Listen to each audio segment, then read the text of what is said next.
So without further ado, I'd like to introduce Shelagh Joyce, who is an incumbent, who is running for re-election. Shelagh? So I'm finishing my first term as a member of the Select Board, and some of the things I've been involved with as a member of the Select Board is on the Capital Outlay Committee, Roads Advisory Committee meeting, and just recently got appointed to PAC TV, and have tried to help the town with those. Cedarville Traffic Committee, I don't know whether anybody's from that area, but that's better. Thank you.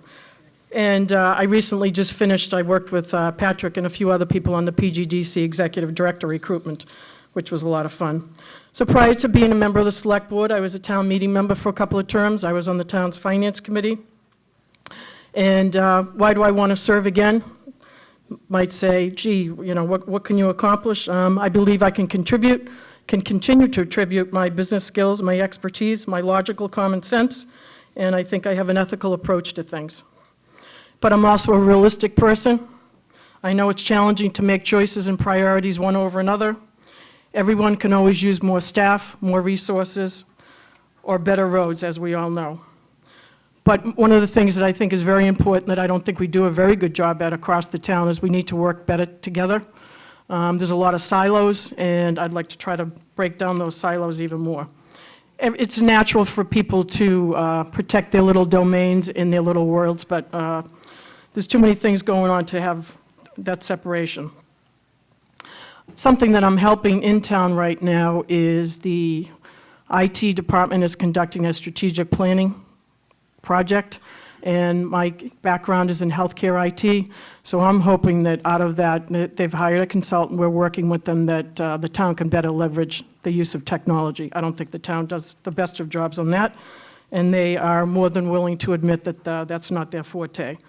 So some things that I'd like to see more progress made on, from my perspective, commercial businesses are stagnant in town.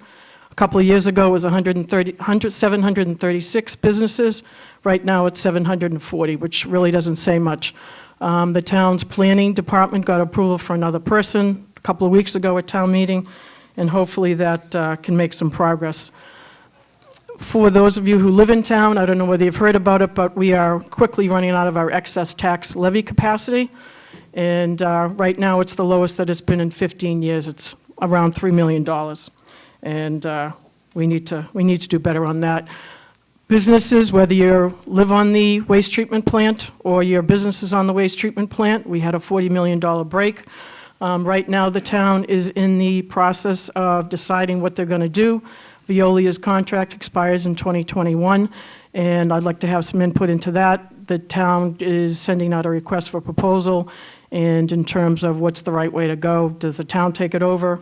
Right now, the town's leading is they want to take it over, and I think there's a lot more research that has to go into that.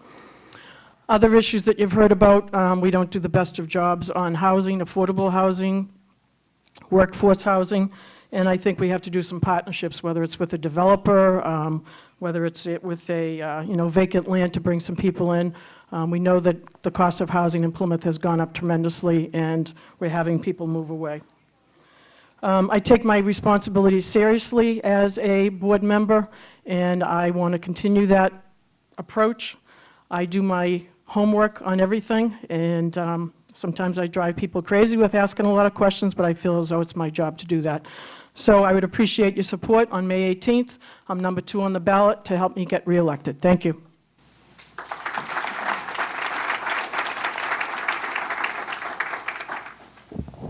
Thank you, Shelagh. And our next candidate is Tony Provenzano. And just to mention real quick, Amy's in the back of the room, so she has a little sign she's going to hold up. In the event you're running over time, she'll remind you.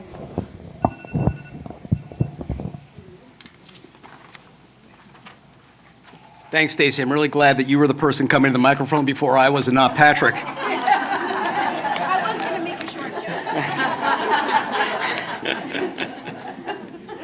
joke. My name is Tony Provenzano. I'm a member of your Board of Selectmen. I have been on the board for 6 years. It's very exciting to see this group here. I'm a member of the chamber. I'm a small business person in more ways than one. I'm a practicing attorney. I have an office in the Pine Hills, 3 employees.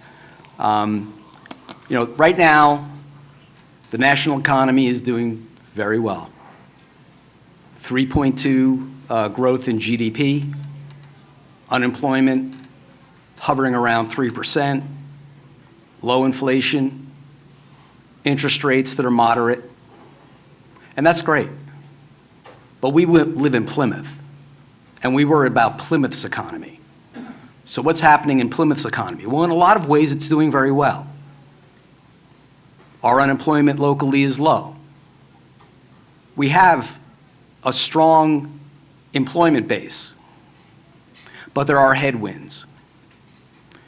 In just a couple of weeks, the Entergy nuclear power plant will cease producing electric energy. You know, if Plymouth was a little country, our chief export for the last 20 years would have been electric power generated by nuclear energy. Well, that export goes in just a couple of weeks. And as a member of the board, we received notices about layoffs related to that shutdown. And we received a layoff notice showing us that 230 people were going to be laid off as of June 30. And half of them are engineers. You know, those people that we try to encourage our children to take STEM classes so that you can, get great jobs. I'd like to see people get great jobs locally. And I think the answer is, in part, sitting right in this room. It's the small business person. It's the entrepreneur. It's the manufacturing businesses in our industrial parks right here that basically are the engine that we need to grow the strong local economy so that we could diversify our tax base to take the burden off of the residential homeowner, taxpayer, not by shifting the burden by a tax shift, but by growing more of what we need.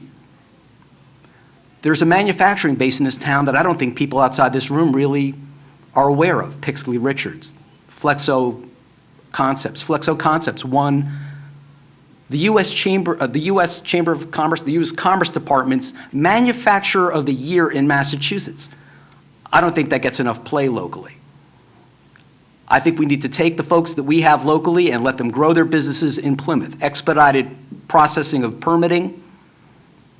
Let people grow so that they don't have to leave town when they get to a certain size. It may mean more intensive use of the industrial park areas that we already have.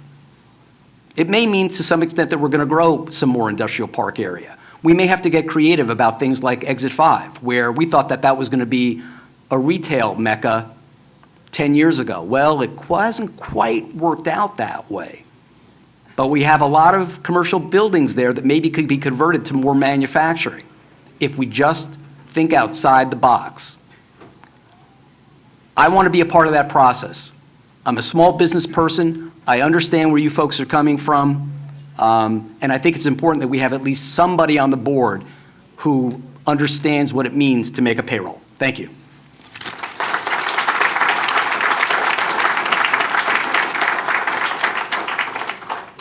For Selectman is Alan Costello.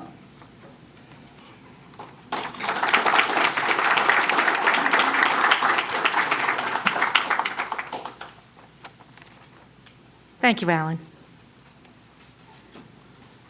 Thank you very much. And thank you, everyone, for coming out this evening. I'd like to thank the Chamber for inviting me to the event. My name is Alan Costello, and I'm a candidate for Select Board this May 18th in the town of Plymouth, which is very exciting. I've been a resident of Plymouth for nearly 40 years. I raised my family, 4 children, all grown and out of the house now. My wife Carol and I live in the West Plymouth section of town and have enjoyed Plymouth thoroughly. I also have 2 businesses that I've run since 1990 and 1999, respectfully, right here in Plymouth as well. They're in the telecommunications business where we install communications towers for the cellular industry. And we've actually grown into a position where we own some towers and we're into lease agreements and rental agreements with all your cell phone carriers that you're all familiar with. So it's worked out very well. during that period of time, I didn't have a lot of time on my schedule, but I always sort of kept my eye towards town politics. You know, my daughter and I would, sounds very boring, but we would go to town meetings sometimes just as spectators, and we enjoyed it, thoroughly enjoyed it. And in 2014, my schedule opened up a little bit. I went down, pulled my papers, and was elected to the town meeting representing Precinct 10. I was really excited, went down there, learned a ton. In 2015, I actually became precinct chair of Precinct 10, which was a nice honor as well. And I started to go down to the monthly meetings with all other precinct chairs from all the 15 districts in town. And again, a huge learning experience to meet and talk with the 15 other or 14 other individuals from all over town. Topics and issues that I thought were important, and they were, but the other 14 people had issues of their own, and I've learned a great cross-section about the town through that group. In 2018, I was nominated and voted in as chairman of that very committee, which I take as a huge honor. And we have a great group. We meet every month, and we talk about the town's business. So it's allowed me to gather a lot of experience. So I thought I'd take the next step. I wanted to do a little bit more, and I wanted to throw my hat in the ring for Select Board. And I've done it, and it's been a great experience.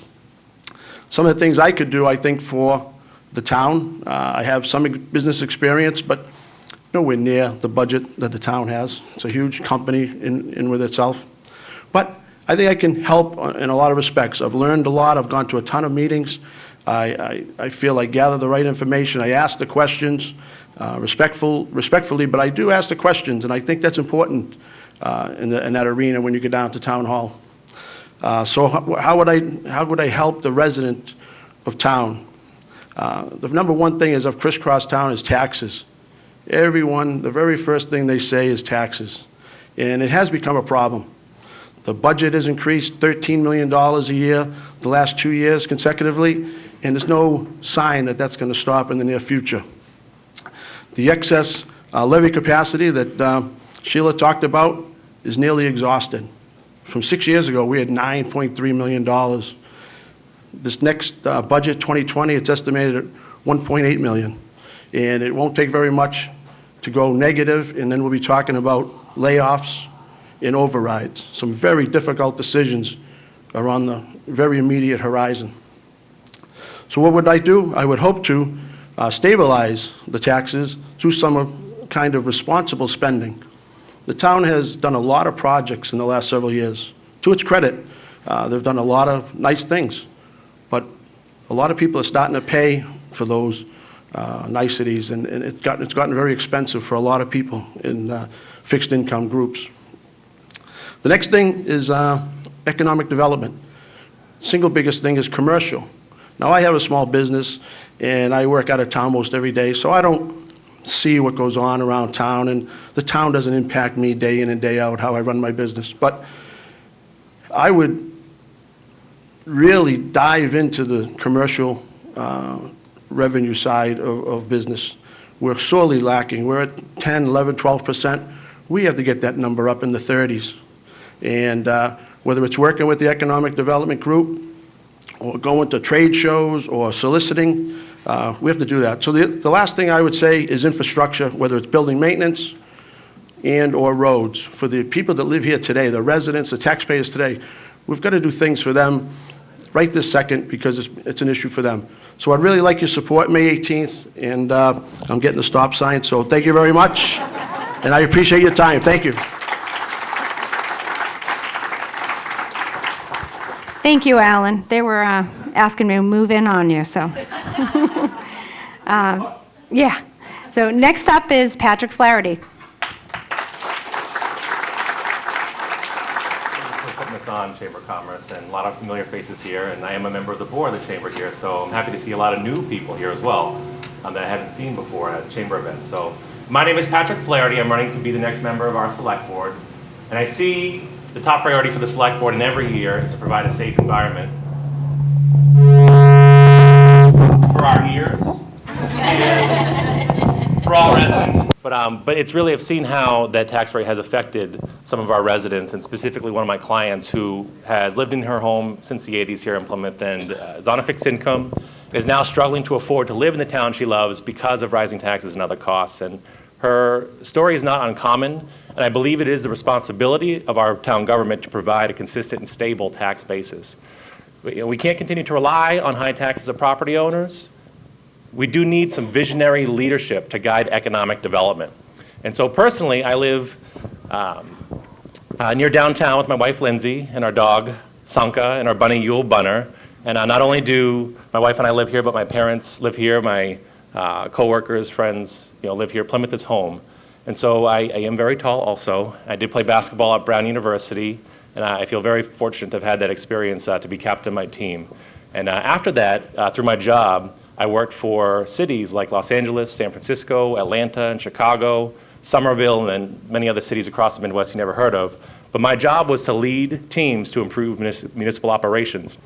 And then in 2014, when I got the pleasure of meeting the Chamber of Commerce and the people that gave me such a warm welcome here, I started my company, Guided Living Senior Home Care. We now have over 100 employees here in town, and we're continuing to grow.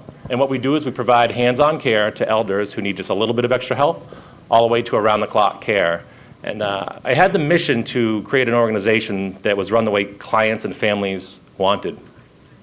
And so I see the questions that we have here and this whole process of talking and getting feedback as the first step to finding answers together.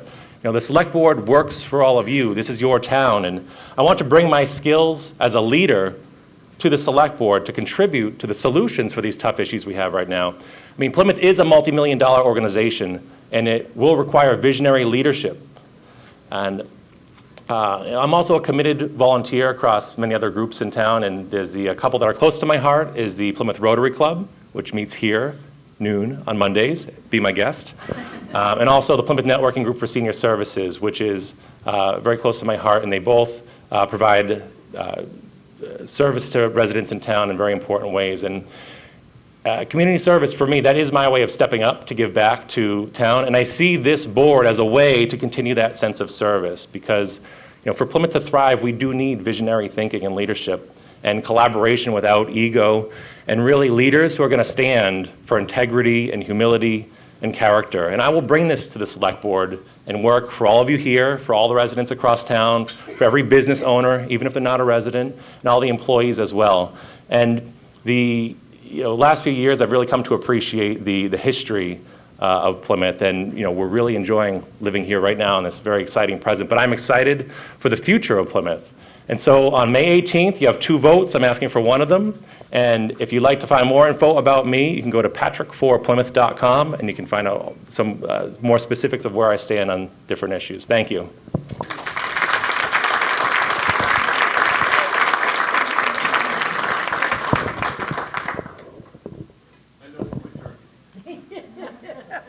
Well, I still get to introduce you. And our final candidate for the Select Board is Frank Mann. You see, I've already proven that I'm good at math there. Excuse me. First of all, I want to say that this isn't easy. This is the first time I've run for office. That's an interesting figure of speech, isn't it? Running for office. It sounds like someone is after you. But if you run fast enough, they won't be able to pin you down. But I've taken another tact. I don't know if you've been paying attention to my online posts and speeches and other things, but I've stood my ground. I haven't really been running away from it. I've used language like a pepper spray, and some people say, directing a flow of words and opinions into the eyes of those pursuing me. When your eyes stop stinging, you'll know where I stand. But then with all the talk, it's very easy to forget what motivates you, why you're here in the first place, and that's really what I want to talk about tonight. I was homeless, not literally homeless, but I was someone without a hometown. I had a job, a house, a family, but I didn't really live here, probably the first 15 years of my time in Plymouth. The term bedroom community applies. I slept here. On the weekends, I took my family maybe to Plymouth Plantation when it was free. I went downtown sometimes on weekends. for dinner, but Plymouth wasn't my hometown. I felt no sense of belonging. And then as it happened, it's a big, long story, but I'll condense it. After being a hockey parent and then a Little League president, that's very much like a select person. After a year of sunrise photographs, after creating Community and the 501c Explore Natural Plymouth, which is a member of the Chamber, after 10 years as a government reporter for the Old Colony Memorial, and after a long, slow walk across the desert, now when I wake up in the morning, I feel that sense of belonging. I feel like I belong here. There are a lot of concrete things that I do want to do for Plymouth and as a member of the Select Board. But at the top of the list is connecting our community again, making everyone feel they belong, that this is their hometown. We can handle the rest, I believe. We have great town employees, dedicated people, very smart people. We have amazing resources, an ocean and all the beaches. We have a state forest and a state park. And we have an active, engaged, obviously, business sector. But too many of us still feel disconnected, isolated and set apart, even angry. They don't have that sense of community. No matter how hard we work to control spending, to keep taxes in check, to fill potholes, if we don't relentlessly work to build community, we will remain fragmented and ineffective.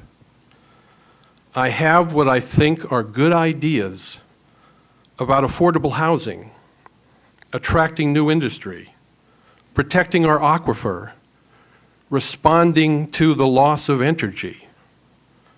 But the main reason you should vote for me is that I am a community builder.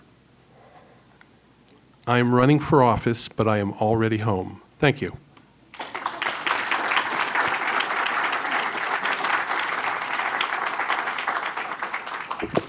Thank you. And lastly, before we start the question segment, Steve Triffletti is going to come on up, and he has some things to share with us as town moderator that are relevant. So welcome, Steve. Thanks, Stacey. And thanks to Chairman Peter Brown and to the Chamber for hosting this event. I've been a Chamber member for over 40 years, and having served as a past chair of the board, I appreciate the involvement of the Chamber in town government, and I appreciate that all of you are here today to become better informed about the candidates. I'm actually a candidate on the ballot for moderator. I'm unopposed, but I just want to take a moment, first of all, to thank everybody who's supported me for the past 27 years as moderator. And I wanted to remind people that you often think of the moderator as the presiding officer of the legislative branch of government, which was alluded to earlier, which is the town meeting. But in addition to being the presiding officer, I also have had appointment authority, not only to appoint charter review committees, but also members of the Capital Outlay Committee, and most notably, the 15 members of the Advisory and Finance Committee. And so I just want to take this opportunity today to invite any of you who are here to contact me. I'll be here afterwards. If you have an interest in being appointed to the Advisory and Finance Committee, I know that at least one of our members, the chair, is retiring, so we'll be having at least one vacancy of the 5 people whose terms expire. And so, again, thank all of you for being here this evening, and good luck to all the candidates. Thank you.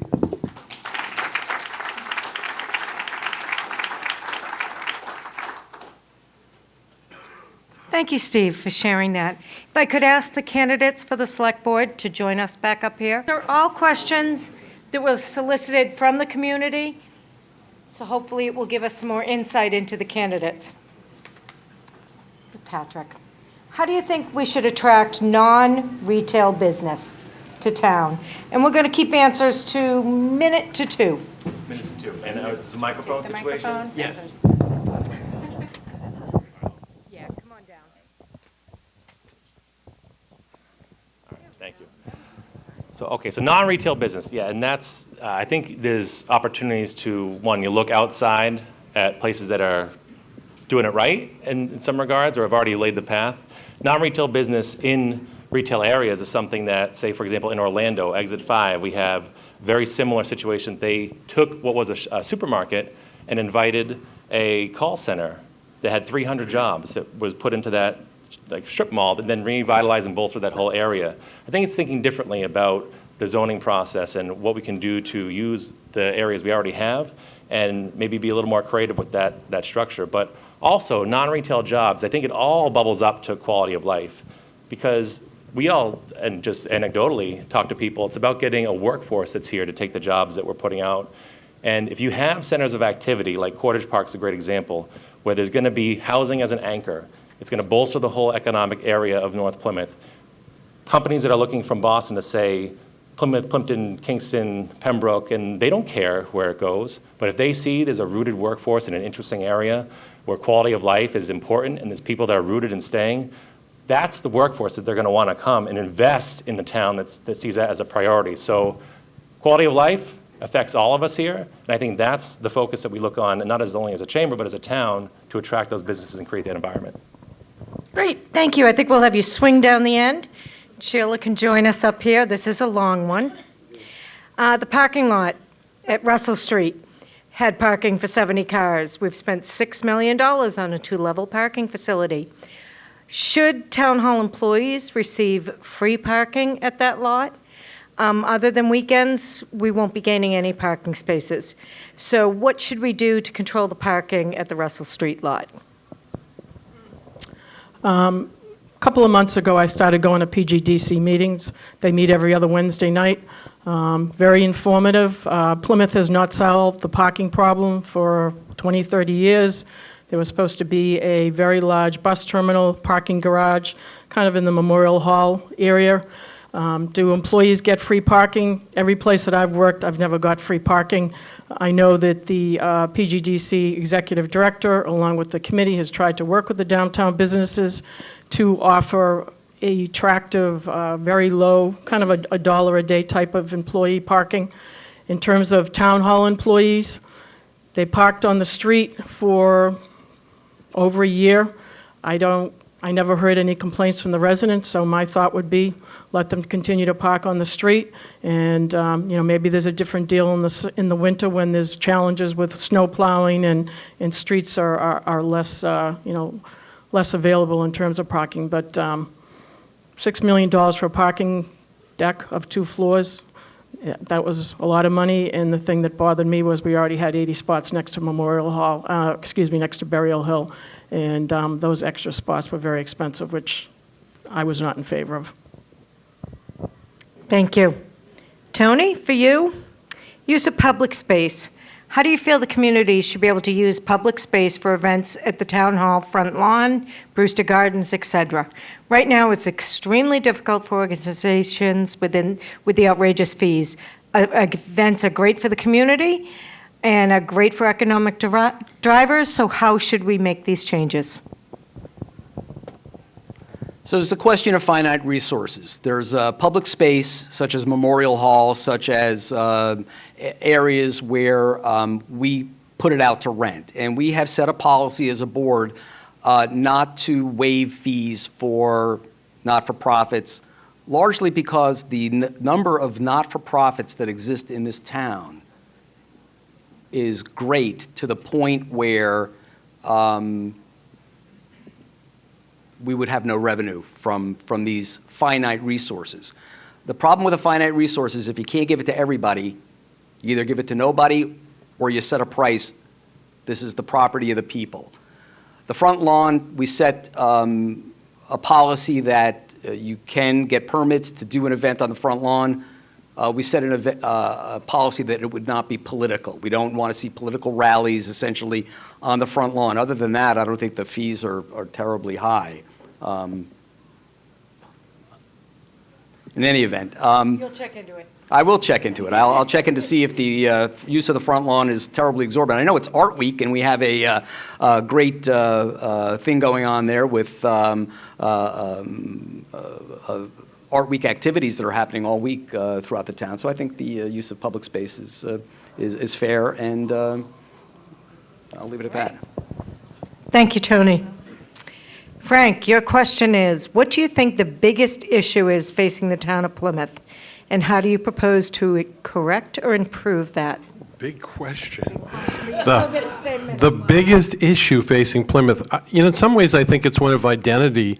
We talked about how do we attract different kinds of businesses to town? How do we, bring in non-retail? Well, one of the things I think is we got to identify who we are and go forward from there. We do have the legacy of history here, and we understand that to some degree, but we also are just an abundant source of natural resources, our oceans and our state forest and our state park and our restoration of Town Brook and our restoration of the Eel River and the Mass Audubon Wildlife Sanctuary. The Mass Wildlife Sanctuary attracted 40,000 visitors in its first year. Did that require a lot of infrastructure? Does that, people come there, they walk around, they get their gas filled, they go to restaurants. So I really think we're missing a bit of our identity, and that identity is green and environmental, and that can be research, can be a lot of things. So what was the question again?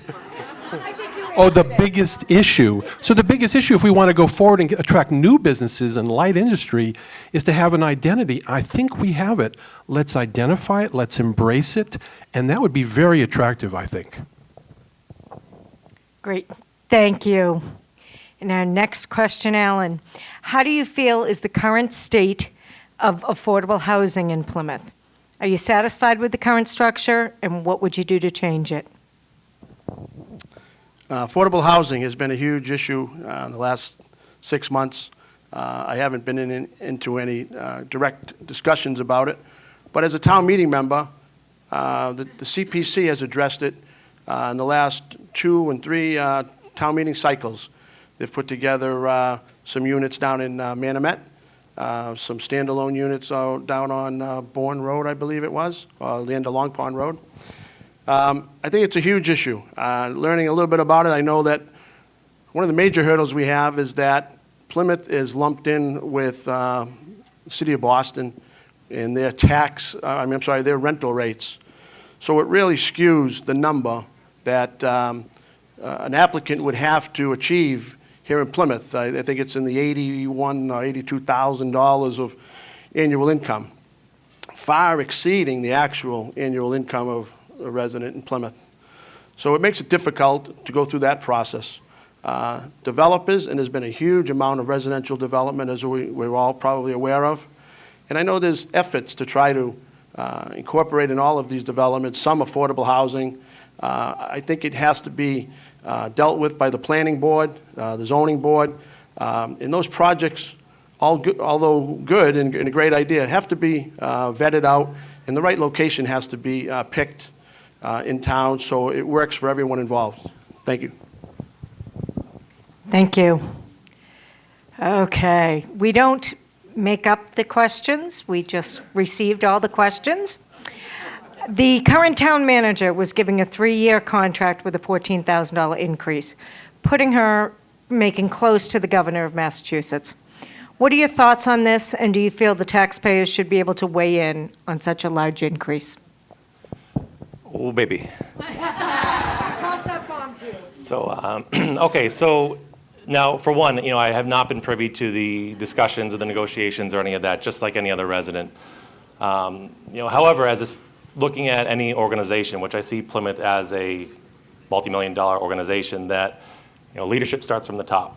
So if you're going to be leading an organization and asking the people that are reporting to you to do one thing, I think that you set the tone by following through and doing something similar and taking a lead. So I know, for example, in my company, I wouldn't ask anything of someone that's working for me that I wouldn't be willing to do myself. And so with compensation, I think, again, I'm not a part of the negotiations. I don't want to speak for the existing board and their decision, but I think that the raise would need to be in line with what the rest of the town was getting in terms of other increases. So I would leave it at that, but I think leadership really does start from the top, not just with compensation, but with the tone and the attitude that will trickle down throughout everybody. That's what I want to bring. I want to be a leader that people can look to and say, you know, he gets it. He has 100 employees. He knows what it takes to run an organization. And he knows what it takes to set a tone that people can look towards and say, you know, that guy was willing to do anything right alongside me, then I'm going to be loyal and do that too. It starts at the top. Thank you. Thank you, Patrick. Okay, Shelagh. Do you think Plymouth taxpayers are headed for a 2.5 override? Have you ever heard of an underride? I mentioned it in my little intro this evening, yes. We are 3.3 million in FY19, our excess tax levy capacity. Mr. Costello mentioned as we hit into FY20, it's going to be under $2 million. The town's budget is almost $250 million, and it's scary. And we have done a lot of different building projects. There's a lot of demand out there. I don't know how long people have been in town, and I've been in town for 15, 16 years, and I'm not meaning to offend anybody, but the town ran on the pilot money from Entergy. And that money is going away, and we have to rein it in a little. Have I ever heard of an underride? Yes, I have. I guess Plymouth did one, I think it was around in the 1980s. I was barely out of high school, so I can't tell you the particulars of it, but the town did one, and I'm assuming they did it because of the millions and millions of dollars that we're getting from Entergy. The tax rate last year, this year, only went up 8 cents, but everybody's assessment pretty much went up. And people are scared. I live in the Pine Hills. People think everybody who lives in the Pine Hills is rich. They're not. There's many people that are retired. I'm still working full-time. And people are getting scared in there. People are getting scared in West Plymouth. Patrick mentioned one of his clients. And we have to do something. There's priorities out there, and it's hard to say no to everybody. We have to make some tough decisions. Thank you. All right, Tony. Well, you've only got one hand available, but if you could wave a magic wand with your left hand and change anything about Plymouth, what would it be? God, I wouldn't change a thing. This is a great town. I think the opportunities here are unlimited. If we just manage, if we grow the businesses we have locally, if we use the businesses we have locally to attract other businesses, there isn't a blessed thing I would change about this town. I love this town. I've lived here for more than 30 years. I've raised 3 daughters. I've got a granddaughter in the middle school. You couldn't get me out of my house with a crowbar.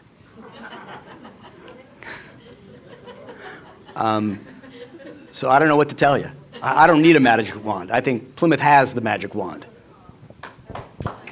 Well stated. Tough act to follow, Frank.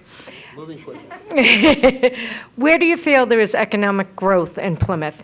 And how do you think the Chamber of Commerce is an important part of this? Well, I do think, as other people have mentioned, that we have a lot of commercial space that's underutilized. I think that we need to rezone. I think we need to rezone probably the area where the Shops at 5, now called the Grove, exists.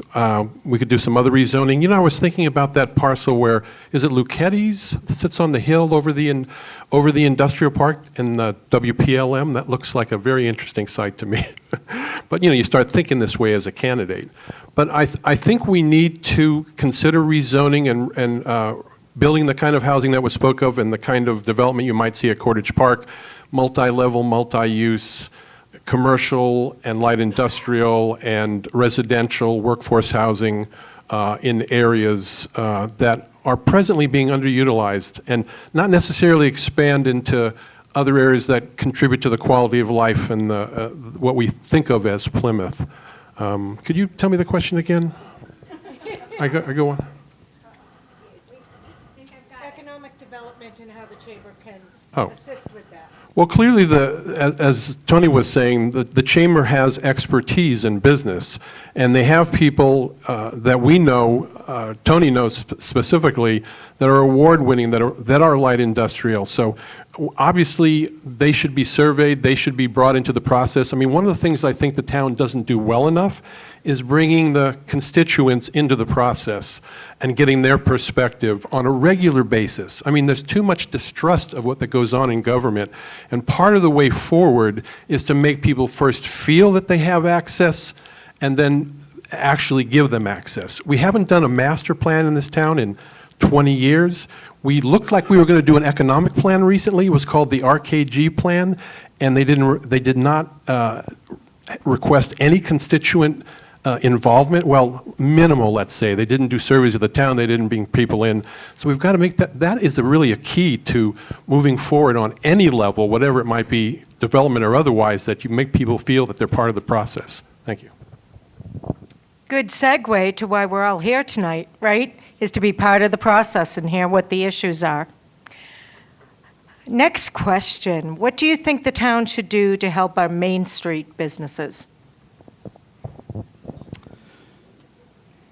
I think single-handedly, as best I can tell, to straighten out or to help the Main Street businesses, and this is a difficult one with Patrick right behind me, but it has to straighten out the parking problem. Employees have difficulty parking down there. People that come to use the services have a difficult time parking down there.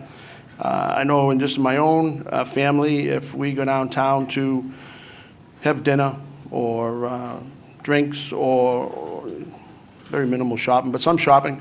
Long story short, we typically find a parking spot, but I've been here a long time, and I can drive around the different streets and get creative, but it always takes 2 or 3 passes, and I think for some people, they probably don't go through that extra effort. So I think the parking single-handedly keeps some segment of the consumers away, especially at different times of the year, especially when we bolster the amount of people in downtown area when the weather's nice. It's a beautiful place to be. Everyone wants to be there.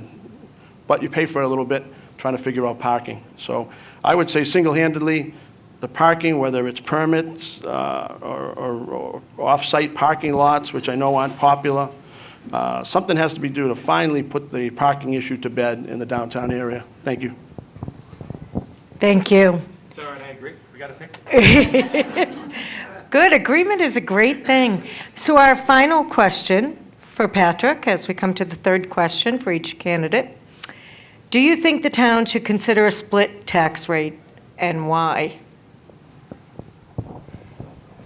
So, yeah, so we're looking at trying to attract new businesses here, and especially, and we've talked about the current rate, with the current split between commercial and residential, and the whole point is to bolster that up. So, no, I would not advocate for a split rate, because until we have more of a distribution that's towards commercial, I say let's do everything we can to bring in that commercial, bolster that up, and then that will take the pressure off of the residential taxpayers, and not doing it with a split rate, which might send existing businesses out. The businesses that are here, that part of the chamber that have been here for, we just had the list of all the ones that have been here for 20, 30, 40, 50, 60 years as a chamber member. Let's see what we can do to keep the people that are here thriving. And I don't think that that's the way to do, that's the wrong message to people outside and inside here to do a split rate. Thank you. Thank you. Not to have an opinion, but I agree completely. All right. Shelagh, how do you feel about changing the current government? In 2 minutes or less. Well, we've been talking about it for quite a while, so I'm not so sure I'm going to be able to answer it in 2 minutes, but I'll do my best. When I was, Charter Review Commission got put together by Steve Triffletti, and he appointed some very talented and very knowledgeable people from across different parts of the community, different histories in the town. And one of the first sessions was invited former and present selectmen to talk about the form of government. I think it needs more investigation. I think there's pros and cons of both. I like that the different representation of town. Some people say, no, we don't want a mayor, and that would be too heavy-handed. One of the things that I think we'd like to get better at, whether it's a select board or a mayor with a city council, is be able to react quicker to problems, to issues, instead of, we meet twice a year. The amount of work that goes into that town meeting is unbelievable. And at the select board meetings, we start talking about articles 2-3 months in advance. So it's kind of like, how much time do you have to deal with things? We have a, physical problem in a building, or, unfortunately, the $48 million sewer break, and that just detracts so much time from doing regular business. I don't have a solution for it. You could say, well, if you're running for select board, of course you're in favor of it.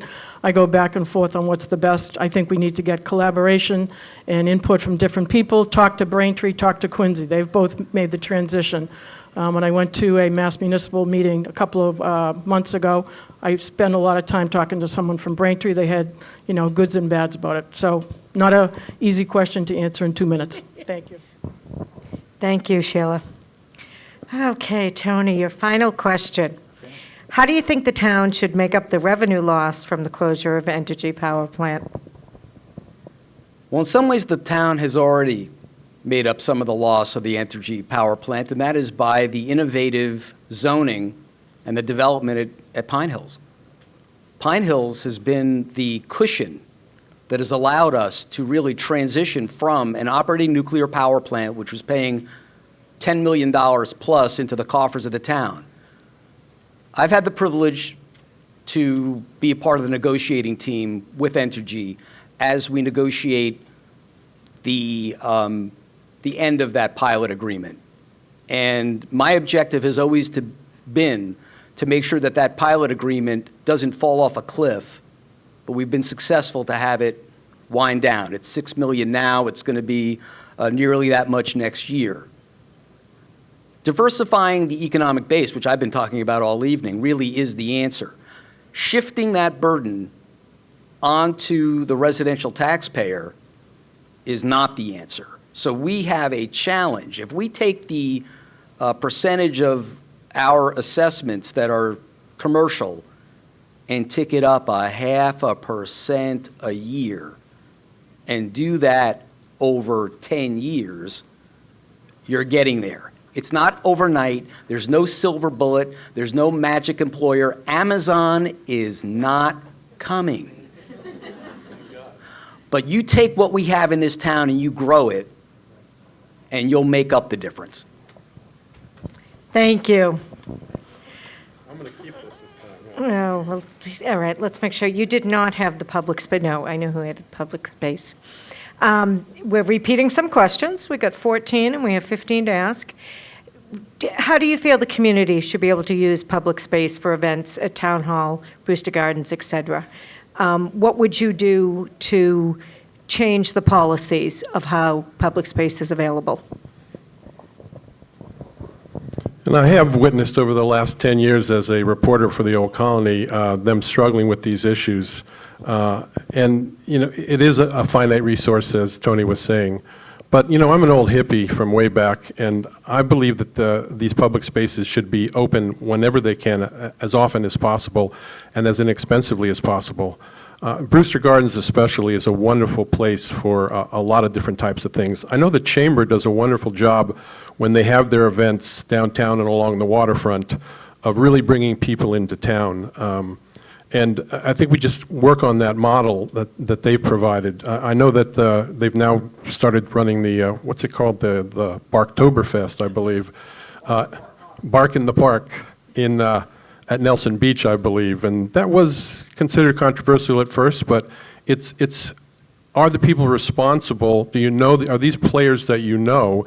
And then let's find a way to make it happen, because what is our downtown? What is our waterfront in Brewster Garden? It is a public space that's meant to both attract tourists and bring people in for a fun time, but it's also the heart of this historic community. We want people to come in and see the history. We want people to see the monuments, the tercentenary monuments, and all the other things, the beautiful Massasoit statue, Coles Hill, all sorts of things that are all down there. They should be utilized to the maximum capacity. I'm really one who believes that we don't utilize our historic legacy nearly as much as we should. You go to a lot of other different places in the country that have historic legacy, and they have people in the street on a regular basis dressed in costume and things like that. So I would really be in favor of utilizing that more and finding a way to do that. And the first place that I would open up is that beautiful $5 million restoration we call the 1820 Courthouse. Can you imagine recreations there of famous speeches and famous events in that beautiful space? Right now, it's only being used, excuse me, thank you. I'll take that. Thank you. Our final question of the evening, Alan. One we heard before, how do you think the town should make up the revenue loss from the closure of Entergy?